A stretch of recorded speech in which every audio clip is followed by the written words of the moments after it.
Terra i Taula ja va col·laborar fa uns mesos amb la Fundació Alícia quan el bus del centre, innovador en la recerca en la cuina, va estar a la comarca. Aleshores, el col·lectiu va organitzar tallers culinaris en participació amb la Fundació, que treballa també en la millora dels hàbits alimentaris.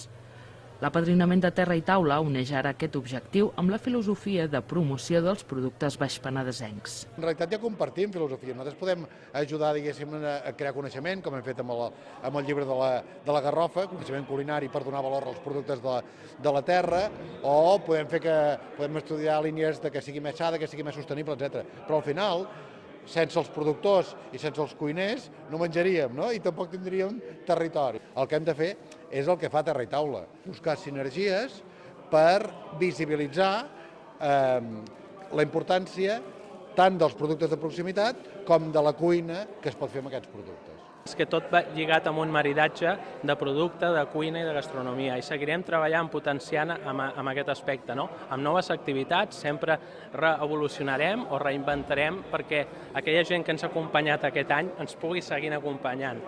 Terra i Taula va néixer el novembre de l'any passat. Els seus 12 impulsors són enòlegs, cuiners i productors, i durant aquest primer any han celebrat tallers, jornades gastronòmiques i visites.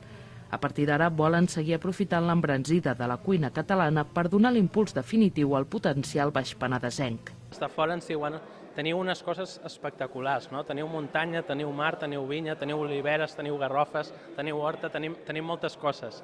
I estem molt sorpresos doncs, de la resposta de la comarca, però també de la gent de fora que ha vingut. I sobretot doncs, aprofitant que el Toni Massanés és un gastrònom i un cuiner reconegut aquí a Catalunya, però també a nivell internacional, doncs intentarem que el nostre territori es conegui, no? Per Catalunya. Ja s'ha començat a conèixer, doncs potenciar encara més la comarca aquí i fora de la nostra comarca. Al final les coses les fan les persones. En diferents llocs del territori representa que hi ha gent molt trempada que s'ajunta, no? Productors i restauradors i gent de la societat civil, etc., per fer coses interessants que acabin repercutint en la dinamització de la pròpia economia local i de la pròpia cultura.